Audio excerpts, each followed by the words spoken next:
بسم اللہ الرحمن الرحیم۔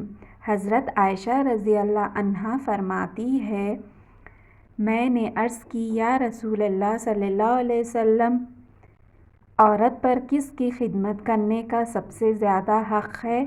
آپ صلی اللہ علیہ وسلم نے فرمایا، اپنے شوہر کی۔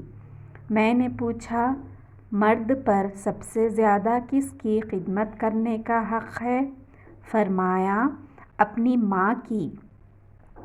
حضرت ابو موسیٰ فرماتے ہیں، میں رسول اللہ صلی اللہ علیہ وسلم کے خدمت میں حاضر ہوا۔